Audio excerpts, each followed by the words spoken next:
everyone, welcome to my channel. If you're new here, my name is Araceli. I'm an international relations student and I'm from Mexico.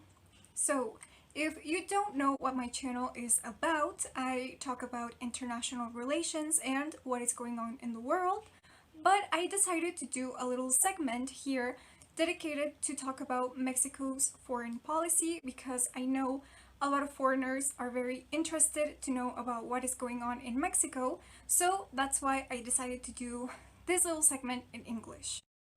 So if you are already subscribed to my channel, please let me know, what do you think about making videos in English? Do you want to see more of these?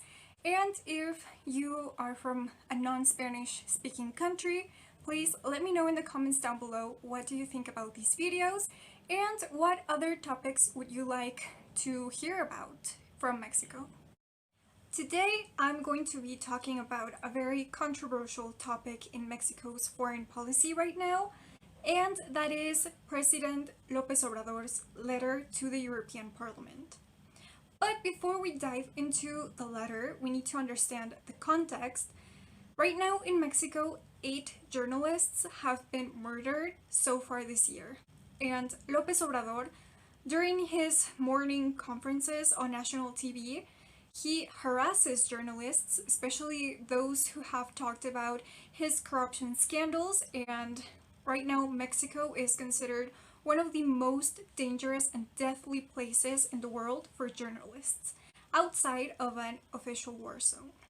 So taking into consideration what is happening in Mexico, the European Parliament approved a resolution to ask Mexican authorities to guarantee protection and create a safe environment for communicators and human rights activists.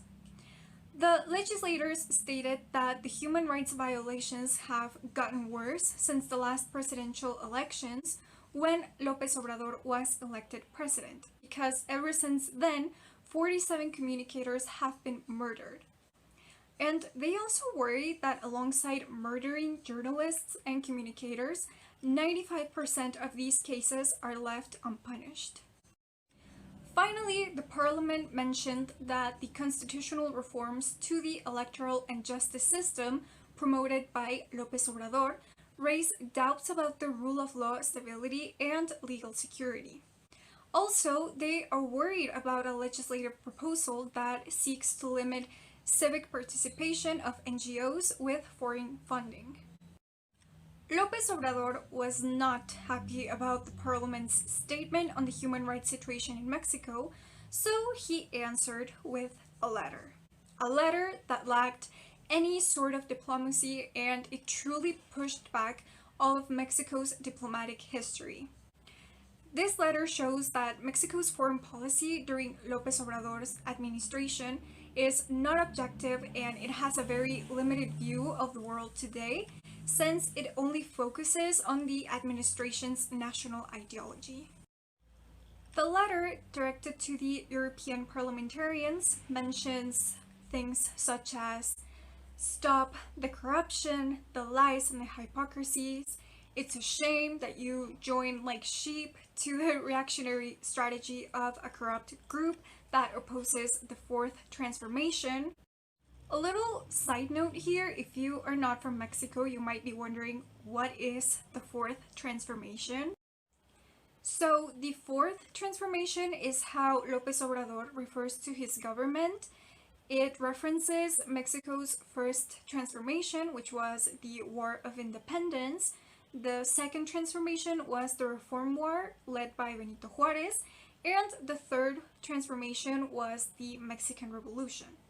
So the fourth transformation was actually a campaign promise that it was supposed to do away with privileged abuses by high government officials in a country where half of the population lives in poverty.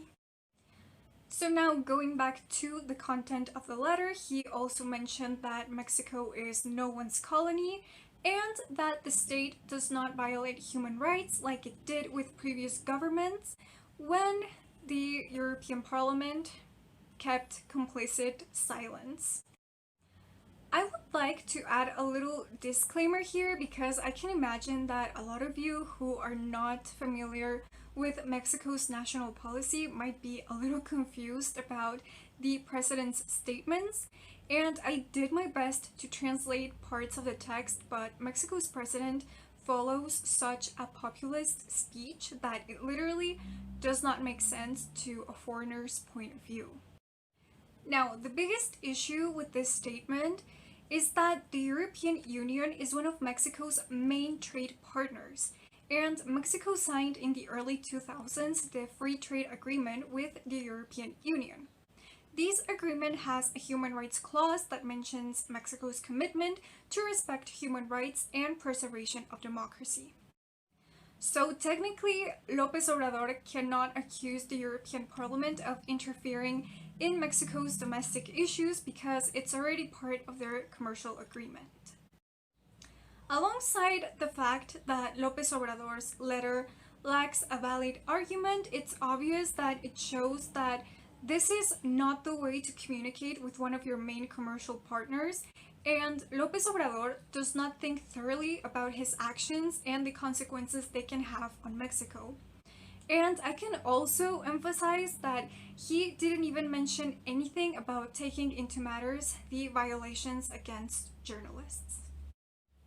In conclusion, Mexico's foreign policy with the so-called fourth transformation only focuses on the interests of the administration at power.